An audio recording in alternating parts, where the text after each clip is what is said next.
Hello बच्चों, मेरा नाम है संजीव। मैं आप सभी का स्वागत करता हूँ आपके अपने चैनल नो योर इकोनॉमी में। आज का हमारा जो टॉपिक रहेगा वो क्लास 11th का इकोनॉमिक्स का सिलेबस रहेगा। इसके अंदर हम आपको सिलेबस के बारे में थोड़ा-सा एक ब्रीफ देंगे ताकि आप लोग क्लास 11th में क्या पढ़ने वाले हैं इकोनॉमिक्स के अंदर वो समझ सकें। तो आपको बता दें हम इसमें आपकी 2 बुक्स रहेगी इकोनॉमिक्स के अंदर, जिसमें फर्स्ट बुक है आपकी statistics for economics and second is introductory micro economics. दोनों का इक्वली वेटेज रहेगा 40-40 मार्क्स का। 20 मार्क्स का आपका प्रोजेक्ट वर्क रहेगा जो कि टीचर के द्वारा बताया जाएगा क्या करना है आपको। हम पार्ट 1 की बात करते हैं अभी स्टैटिस्टिक फॉर इकोनॉमिक्स में, यानी कि फर्स्ट बुक की बात करते हैं। इसमें आपके 3 टॉपिक रहने वाले हैं। 3 यानी कि यूनिट्स रहने वाली है। जो फर्स्ट यूनिट है आपकी वो बहुत ईज़ी है। इसमें बहुत ज़्यादा आपको कुछ पढ़ना नहीं है। काफ़ी ईज़ी मतलब टॉपिक्स है इसके अंदर। फर्स्ट जैसे कि आपको दिख रहा है व्हाट इज़ इकोनॉमिक्स, ठीक है? व्हाट इज़ इकोनॉमिक्स बेसिक एक बहुत ही इंट्रोडक्टरी पार्ट है ये आपका इकोनॉमिक्स का। सेकंड है meaning, scope and function, importance of the statistic in economics, कि इकोनॉमिक्स की जो मीनिंग क्या है, स्टैटिस्टिक्स का मीनिंग क्या है, इसके इम्पोर्टेंस क्या है, इनके फंक्शंस क्या है, कहाँ-कहाँ पे इनका यूज़ किया जाता है, इसकी स्कोप क्या है, मतलब इनका आज के टाइम में हम किन-किन एरियाज़ में यूज़ करते हैं इकोनॉमिक्स का या स्टैटिस्टिक्स का। तो ये सारी चीज़ें इसी के अंदर हम पढ़ेंगे। इसके बाद आ जाते हैं हम सेकंड यूनिट पे, collection, organisation and presentation of data. ये काफ़ी अच्छा मतलब पार्ट है आपका इकोनॉमिक्स पढ़ने के लिए, स्टैटिस्टिक्स पढ़ने के लिए, क्योंकि ये जो यूनिट 2 है ये आपको एक्चुअली में समझाती है कि स्टैटिस्टिक्स क्या होती है या इसके स्टेप्स वाइज, क्योंकि जो स्टेप वाइज इसके जो टॉपिक्स दे रखे हैं ना उसी से आपको ये समझ में आ जाता है कि इकोनॉमिक्स किस तरीके से, इस इकोनॉमिक्स में जो स्टैटिस्टिक्स है वो किस तरीके से काम करती है। तो जैसे कि फर्स्ट आपका इसमें पार्ट गिवन है collection of data. Collection of data में आप पढ़ेंगे डाटा क्या है, पहले मैं बता देता हूँ ना। डाटा से मतलब यहाँ पे है कि जिस चीज़ के लिए आप रिसर्च करना चाहते हैं, है ना? जिन सब चीज़ों पे आप कोई कंक्लूज़न निकालना चाहते हैं, तो आप उससे रिलेटेड कोई न्यूज़, कोई खबर या कोई नंबर्स वाले डाटा को कलेक्ट करते हो। यानी कि ऐसा न्यूमेरिकल न्यूज़ आपके पास या एक कोई न्यूमेरिकल इंफॉर्मेशन जो कि नंबर्स में है, और उन नंबर्स को आप एज अ इंफॉर्मेशन अपने रिसर्च के लिए यूज़ कर रहे हो, अपनी प्लानिंग के लिए यूज़ कर रहे हो, और उनके बेसिस पे आप एनालिसिस करके अपने जो डिसीजन लेंगे, जो आप प्लानिंग करना चाह रहे हैं, तो उन्हीं को हम डाटा बोलते हैं यहाँ पे। तो ये जो डाटा है इसको कलेक्ट करने के कई मेथड्स रहते हैं, तो वो हम इसके अंदर पढ़ेंगे कि वो मेथड्स क्या है या उनके सोर्सेस क्या है, हम उनको कहाँ-कहाँ से कलेक्ट कर सकते हैं, जैसे प्राइमरी सेकेंडरी सोर्स, है ना? इसकी जो मेथड्स क्या है, किस तरीके से हम प्राइमरी से ले रहे हैं तो कैसे, कहाँ, किस किन-किन मेथड से ले सकते हैं, सेकेंडरी सोर्सेज से ले रहे हैं तो कैसे-कैसे ले सकते हैं, इसके क्या मेथड्स हैं। तो इन्हीं सब चीज़ों के बारे में इसमें बात रहेगी। बहुत ईज़ी है समझने में, मुश्किल कुछ नहीं है, और हम आपको वीडियोज़ के माध्यम से टॉपिक मतलब सीरीज़ में ही आपको भेजेंगे और उसी के हिसाब से आपको पढ़ना है। जो नेक्स्ट है आपका इसी के अंदर वो रहेगा organisation of data. Organisation of data इसके अंदर आपको, जैसे कि हम कोई डाटा कोई भी चीज़ ले रहे हैं या कि मान लो जी घर बनाना चाहते हैं। घर बनाने के लिए हमने बहुत सारा मटेरियल खरीदा, जैसे कि आपने खरीदा कंक्रीट, है ना? सीमेंट, ब्रिक्स ली, लोहा लिया, तो ये सारी चीज़ें आपने ले ली। पर इनको आपने ले लिया, आपको पता है इनसे आपको अपना एक पर्पस फुलफ़िल करना है कि घर बनाना है आपको अल्टीमेटली। लेकिन उन सब चीज़ों को आपको जो लिया है वो एक रॉ मटेरियल है आपका, हाँ? जो फाइनल मटेरियल है वो आपका घर है। जब इन सबको आप एक कुछ रेशियोज़ में जिस तरीके से भी यूज़ करना चाहेंगे और उसको जब फाइनली आप यूज़ करके एक घर बनाएँगे, तो वो आपका फाइनल गुड्स बन के तैयार होगा। इसी तरीके से जो हम डाटा कलेक्ट करते हैं, वो स्टार्टिंग में हम as a raw data collect कर लेते हैं। मतलब जल्दबाजी में हमने जैसे-जैसे डाटा जो हमें मिला, वो हमने डाटा ले लिया। अब इसको हम अरेंज करते हैं अकॉर्डिंगली ताकि उसको समझना आसान हो, और उसके समझ के आसानी से समझ के और उससे फिर हम अपना एनालिसिस करके उसमें जो हम जिस पर्पस के लिए उसको हमने कलेक्ट किया है, उसके लिए हम उसको एनालाइज़ कर सकें और फिर अपना डिसीज़न ले सकें। तो डाटा को अरेंज किया जाएगा सेकंड मेथड में, ऑर्गेनाइज किया जाएगा यानी कि। तीसरा जो है प्रेजेंटेशन ऑफ डाटा, यानी कि जो डाटा हमने कलेक्ट किया उसको ऑर्गेनाइज किया, उसको हमने मतलब अपने पर्पस के हिसाब से इस तरीके से अरेंज किया कि हाँ उसको यूज़ करना आसान है। अब उसको हम किसी तरीके से लिखते हैं, किसी तरीके से उसको शो करते हैं, ताकि सामने वाला जिसको हम अपने प्रेजेंटेशन देने वाले हैं, जिसको हम अपने रिसर्च के प्लानिंग के बारे में बताने वाले हैं या उसको हम प्रूफ देने वाले हैं, तो वो भी उस चीज़ को, डाटा को देखकर आसानी से समझ सके, और हम लोग भी उसका डाटा को इस तरीके से अरेंज करते हैं ताकि उसके बेसिस पे हम आसानी से एनालिसिस कर सकें। तो प्रेजेंटेशन हम कई तरीके से करते हैं, जैसा कि एक होता है टेबुलर प्रेजेंटेशन, जिसमें हम टेबल बना देते हैं। टेबल बना देते हैं मतलब घर वाली टेबल नहीं, टेबल से मतलब यहाँ पे है कि हम तालिका बना देते हैं। यानी कि आपने देखा होगा ना, टेबलर्स में फॉर्म में कुछ इन्फॉर्मेशन लिखी रहती है, जिसमें हेड एंड कॉलम्स के अंदर डेटाज लिखा रहता है, कुछ रोज एंड कॉलम्स होते हैं।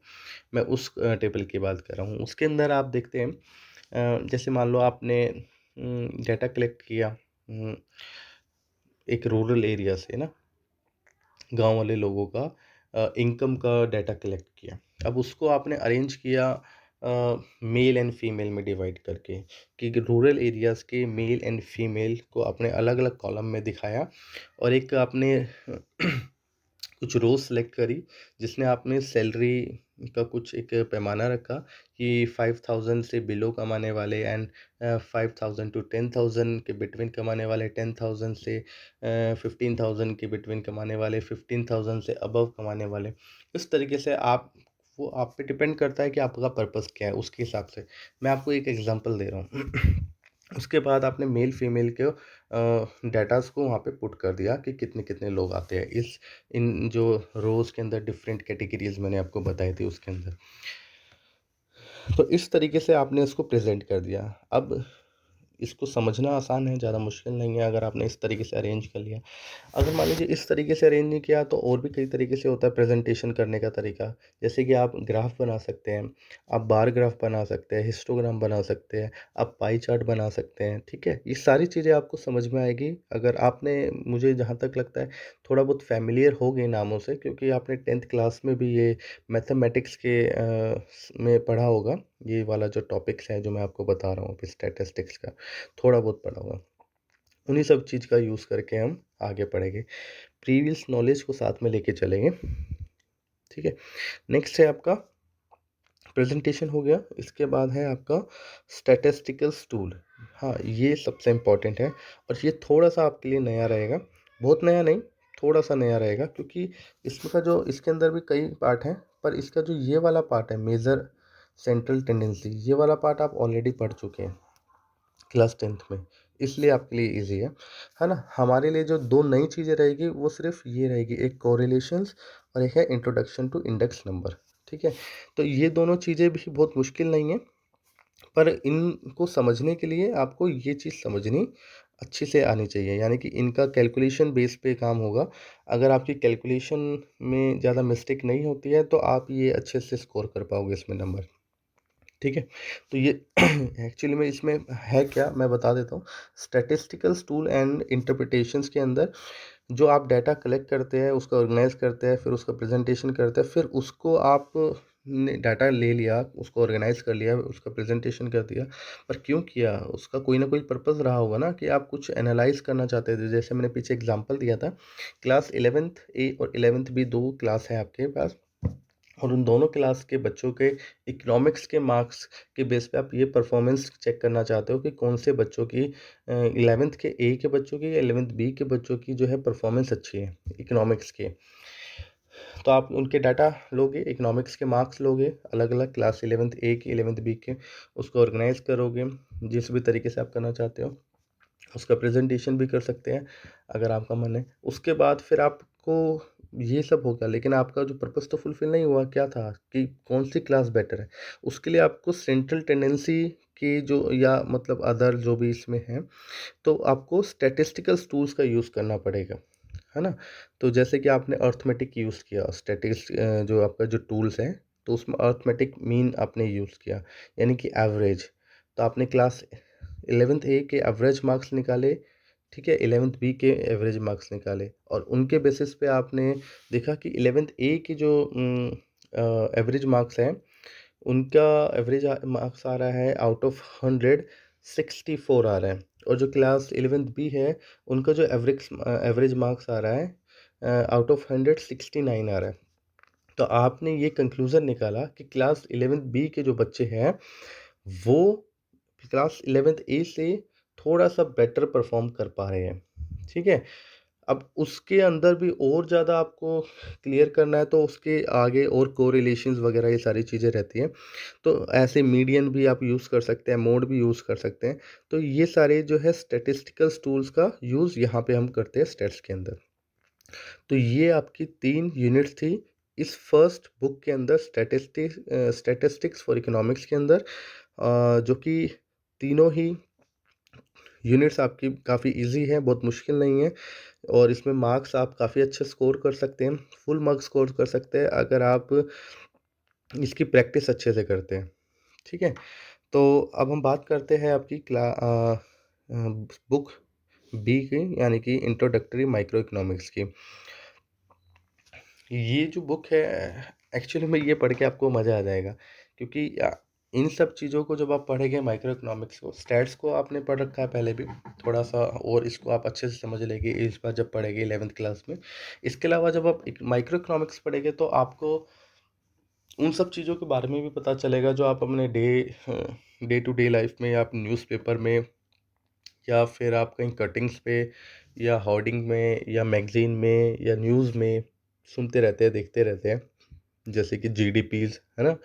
कि इंडिया की जीडीपी ने इतनी हो गई है, इंडिया की नॉमिनल जीडीपी इतनी हो गई है, जो अमेरिका और इंडिया के ने एमओयू साइन किया, या फिर हम इन्फ्लेशन रेट की बात करते हैं, एम्प्लॉयमेंट की बात करते हैं, ठीक है, नेशनल इनकम की बात करते हैं, पर कैपिटा इनकम की बात करते हैं, पॉवर्टी की बात करते हैं, ठीक है, डिमांड एंड सप्लाई, स्कार्सिटी की बात करते हैं। तो ये सारी चीज़ें आप न्यूज़ में कहीं ना कहीं सुनते रहते हैं, देखते रहते हैं, और हो सकता है आप उनसे कोई ना कोई मीनिंग भी निकालते होगे। पर जब आप इन सब चीज़ों के बारे में सीखेंगे इस बुक्स के अंदर, तो आप जो है काफ़ी अच्छे से रिलेट कर पाएंगे उन न्यूज़ को, और काफ़ी अच्छे से समझ पाएंगे, और आपका इंटरेस्ट इकोनॉमिक्स में और ज़्यादा बनेगा। तो और ये बहुत मुश्किल भी नहीं है, ठीक है? यानी कि टोटल मिला के इकोनॉमिक्स से लोग पता नहीं क्यों डरते हैं, पर मैं आपको बताना चाहता हूँ कि स्टैटिस्टिक्स और जो ये माइक्रो इकोनॉमिक्स का जो कॉम्बिनेशन है 11th क्लास का इकोनॉमिक्स का, बहुत ईज़ी कॉम्बिनेशन है, और इसको पढ़ने से आपका इकोनॉमिक्स के अंदर इंटरेस्ट और ज़्यादा बन जाएगा, ठीक है? ये मैं गारंटी आपको देता हूँ। तो फर्स्ट हम बात करते हैं जो माइक्रो इकोनॉमिक्स है आपकी। जैसा कि हमने पार्ट ए में इसके अंदर, अच्छा मैं बताना चाहता हूँ जो माइक्रो इकोनॉमिक्स है, इसके अंदर आपकी 4 यूनिट रहेगी, है ना? फर्स्ट जैसा कि आप देख भी पा रहे हैं यहाँ पे कि फर्स्ट है इंट्रोडक्शन, ठीक है? एंड सेकंड है consumer equilibrium and demand, and third one is the producer behaviour and supply, and fourth one is the forms of market and the price determination under the perfect competitive market with simple implications, ठीक है? तो सबसे पहले मैं बात करता हूँ आपकी जो इंट्रोडक्शन वाली फर्स्ट यूनिट की। इसके अंदर जैसा कि ऊपर आपने स्टैटिस्टिक्स के अंदर इकोनॉमिक्स क्या है ना? उसका इंट्रोडक्शन एंड स्टैट्स का इकोनॉमिक्स में रिलेशंस, ये सब चीज़ें आपने इंट्रोडक्शन पार्ट पढ़ा था। इसमें भी हम इंट्रोडक्शन पार्ट पढ़ेंगे, लेकिन इकोनॉमिक्स का नहीं, इसमें माइक्रो इकोनॉमिक्स का। यानी इकोनॉमिक्स को भी मैं कई तरीके से डिवाइड कर सकता हूँ ना? तो मैंने माइक्रो इकोनॉमिक्स और मैक्रो इकोनॉमिक्स 2 बात बना दी। तो अभी आप माइक्रो इकोनॉमिक्स 11th क्लास में देख रहे हैं, तो इसमें माइक्रो इकोनॉमिक्स में अ, इसका जो इंट्रोडक्शन पार्ट आपको दिया गया है कि माइक्रो इकोनॉमिक्स क्या है, इसमें पॉजिटिव एंड नॉर्मेटिव इकोनॉमिक्स क्या होती है, ठीक है? और what is an economy. Economics अलग है और इकोनॉमी अलग चीज़ होती है। तो इसमें कह रहा है what is an economy, central problem of economy, central problem क्या होती है इकोनॉमी की, ठीक है? तो what, how and for whom produce concept, production possibility, frontier and the opportunity cost. तो इसमें आपको 4 टॉपिक्स, 4-5 टॉपिक्स हो गए, जैसे कि first is the micro economics से आपका क्या मतलब है और मैक्रो इकोनॉमिक्स से क्या मतलब है।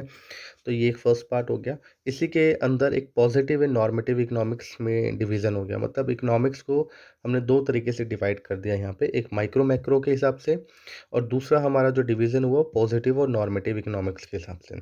तो ये 2 पार्ट्स आप पढ़ोगे। इसके अलावा काफ़ी ईज़ी है, मतलब बहुत मुश्किल नहीं था ये, बहुत ईज़ी चीज़ है और इसको पढ़ने में ज़्यादा टाइम भी नहीं लगेगा। इसके अलावा व्हाट इज़ एन इकोनॉमी, ठीक है? और central problem of the economy, तो ये आपका थर्ड पार्ट हो गया कि सेंट्रल प्रॉब्लम क्या होती है। एक किसी भी इकोनॉमी की हम जब बात करते हैं तो इसकी एक सेंट्रल प्रॉब्लम होती है, हर एक इकोनॉमी की होती है, चाहे वो इंडिया हो, जापान हो, अमेरिका हो, पाकिस्तान हो, श्रीलंका हो, कोई भी कंट्री, पूरे वर्ल्ड वाइड में कोई भी कंट्री है, सबके लिए एक इकोनॉमी के लिए सेंट्रल प्रॉब्लम रहती है। यहाँ तक कि एक इंडिविजुअल की भी सेंटर प्रॉब्लम रहती है, ठीक है? तो उसको हम थोड़ा इसमें एक्सप्लेन करेंगे बाद में, इंट्रोडक्शन में अभी बस बता रहा हूँ इतना, ठीक है? एंड द थर्ड, इसके थर्ड वन ये था और फोर्थ है आपका इसके अंदर पीपीसी, यानी कि प्रोडक्शन, पीपीसी नहीं, पीपीएफ है इसमें, प्रोडक्शन पॉसिबिलिटी फ्रंटियर या प्रोडक्शन पॉसिबिलिटी कर्व भी बोलते हैं पीपीसी, दोनों एक ही तरह का मतलब है। इसमें एक इकॉनमी के अंदर कितना प्रोडक्शन हो सकता है, इस तरह का एक कर्व बनाया जाता है। मतलब मैक्सिमम प्रोडक्शन कितना कर सकती है इकॉनमी, तो इस तरह का एक कर्व है जिसको हम प्रोडक्शन पॉसिबिलिटी कर्व कहते हैं और ये क्या होती है अपॉर्चुनिटी कॉस्ट। तो ये 5 आपके टॉपिक हो गए।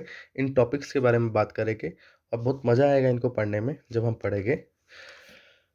नेक्स्ट है यूनिट 5, कंज्यूमर इक्विलिब्रियम।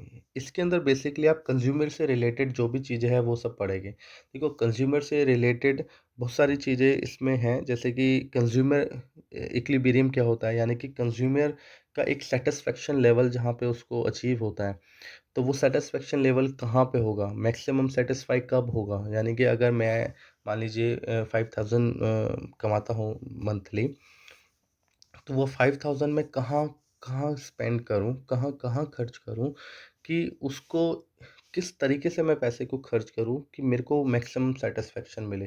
क्या मैं 5000 रुपये पूरे मोबाइल की ईएमआई पे लगा दूँ, खाने पीने के लिए कुछ ना रखूँ, भूखा रहूँ, मंदिरों में जाके खाना खाऊँ, तो क्या मुझे उसमें सेटिस्फेक्शन मिलेगी?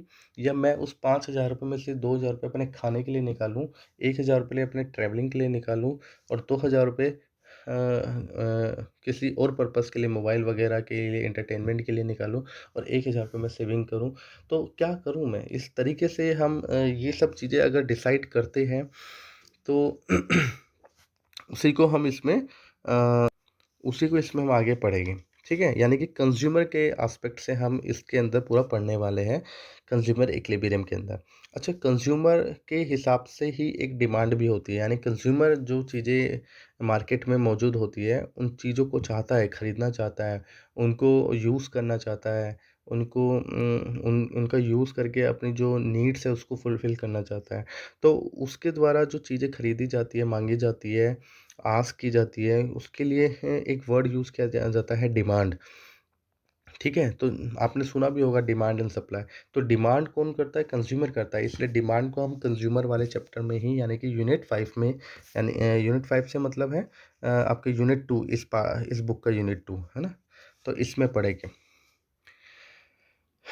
डिमांड क्या होती है, मार्केट डिमांड क्या होती है, डिटर्मिनेट ऑफ डिमांड क्या है, यानी कि डिमांड को मतलब कैसे डिस्क्राइब करते हैं, उसको डिटरमाइन कौन-कौन करता है, वो कौन से फैक्टर्स होते हैं जिस जो डिमांड कितनी होगी किसी भी चीज़ की, ये डिटर्मिनेट करेंगे, ठीक है? डिमांड शेड्यूल क्या होता है, डिमांड कर्व, तो ये सारी चीज़ें हम इसमें पढ़ने वाले हैं एंड यूनिट 6 में हम बात करते हैं प्रोड्यूसर बिहेवियर की।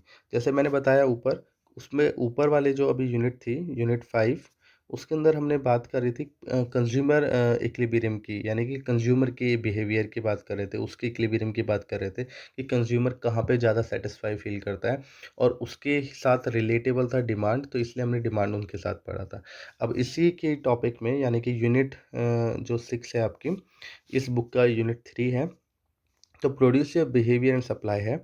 इसके अंदर हम प्रोड्यूसर के के पॉइंट ऑफ व्यू से पढ़ेंगे कि एक प्रोड्यूसर को मार्केट में किस पॉइंट पे सैटिस्फैक्शन मिलता है, कितना मार्केट में सेल करने पर उसको सैटिस्फैक्शन मिलता है, कि वो कितने यूनिट का प्रोडक्शन करे कि उसको मैक्सिमाइज़ प्रॉफ़िट हो, ठीक है? अगर मैं एज़ अ प्रोड्यूसर हूँ, तो मैं ये चाहूँगा कि मैं उतनी क्वांटिटी का प्रोडक्शन करूँ मार्केट में जिससे कि मेरे को मैक्सिमम प्रॉफ़िट हो जाए। अगर मेरे को 2 यूनिट कम बनाने से प्रॉफ़िट में थोड़ी-सी कमी आती है और मैं 2 यूनिट ज़्यादा बनाऊँगा तो मेरा प्रॉफ़िट ज़्यादा आएगा, तो मैं वो 2 यूनिट फ़ालतू ही बनाऊँगा, है ना? तो वो मेरा सैटिस्फैक्शन लेवल होगा, वो मेरा इक्विलिब्रियम होगा। इस तरीके से हम जो प्रोड्यूसर बिहेवियर है उसके बारे में इसमें बात करेंगे और क्योंकि प्रोड्यूसर ही मार्केट में प्रोडक्शन करता है चीज़ों का और वो मार्केट में सप्लाई करता है, बेचता है और इस चीज़ के लिए यूज़ किया जाता है एक वर्ड सप्लाई। तो सप्लाई को हम प्रोड्यूसर के अंडर ही पड़ेंगे और इसमें सप्लाई जैसे हमने डिमांड में बात करी थी demand, demand curve, demand schedule, इसमें भी हम बात करेंगे supply, supply curve, supply schedule और बहुत सारी इससे रिलेटेड चीज़ों के बारे में सप्लाई यानी इसमें बहुत सारी छोटे-छोटे टॉपिक्स हैं। इसके अलावा जो लास्ट वन है आपका टॉपिक वो है आपका फॉर्म्स ऑफ मार्केट यानी कि जो मार्केट की हम बात करते हैं मार्केट इज़ बेसिकली प्लेस होता है जहाँ पे लोग डिमांड एंड सप्लाई करके कुछ बाय एंड सेल करते हैं, है ना? तो बाय एंड सेल करने के लिए जिस प्लेस को हम यूज़ करते हैं उसी को मार्केट कहते हैं। आजकल तो ई-कॉमर्स भी होता है, ऑनलाइन ही मार्केट बन जाती है, कोई फिज़िकल मार्केट होना ज़रूरी नहीं है इसके लिए। तो जो ये मार्केट है, इसके मार्केट के टाइप्स क्या होते हैं? अब मार्केट के टाइप्स को हम कैसे डिस्क्राइब करें? मार्केट के टाइप्स को हम ऐसे नहीं बोलेंगे शुक्र मार्केट, मंगल मार्केट, बुधवार मार्केट वाली। तो कि भाई एक होती है बुध मार्केट, एक होती है शुक्र मार्केट।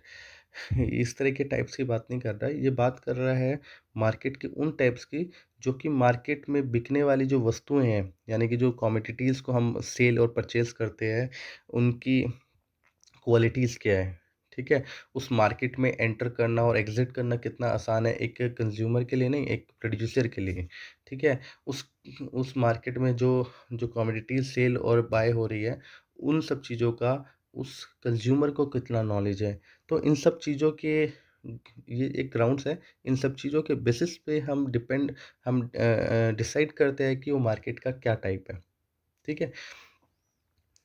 तो ये कुल मिला के हमने इसके अंदर इतना ही है मतलब और भी थोड़ा बहुत है वो हम आपको डिटेल में जब हम आपको videos one by one videos जब बनाई जाएगी और आपको शेयर की जाएगी सीरीज़ में और हम चाहेंगे कि आप सभी लोग सीरीज़ में वीडियोस को देखें, बीच-बीच में से वीडियोस को ना देखें क्योंकि सीरीज़ में इसलिए कह रहा हूँ क्योंकि जो इकोनॉमिक्स की जो टॉपिक्स है वो आपस में इंटर रिलेटेड है और कोई भी टॉपिक ऐसा नहीं है इसमें कि आप उसको जैसे मैं बात करूँ यूनिट 6 की प्रोड्यूसर बिहेवियर की, सप्लाई की, कॉस्ट की या मार्केट की बात करूँ, तो इन सब चीज़ों को अगर आपको समझना है तो उससे ऊपर वाले जो यूनिट्स में जो कुछ कंपोनेंट्स हैं, basic opportunity cost, production possibility curve, demand, ठीक है? यूटिलिटी ऐसी छोटी-छोटी चीज़ें को अगर आप नहीं समझोगे, तो उसके बिना समझे बिना अगर आप यूनिट 6 या यूनिट 7 पे जाते हो, तो वो आपको समझ में नहीं आएगा। सेम इसी तरीके से स्टैटिस्टिक्स में भी जैसे कि अगर हम कलेक्शन डाटा उसका ऑर्गेनाइजेशन एंड प्रेजेंटेशन नहीं समझेगी और सीधा स्टैटिस्टिकल टूल पे जाते हैं उसमें अर्थमेटिक मीन या कोरिलेशन जानना चाहते हैं तो वो समझना आप लोगों के लिए मुश्किल हो जाएगा ठीक है तो आप सभी का मैं फिर से स्वागत करता हूँ आप सभी को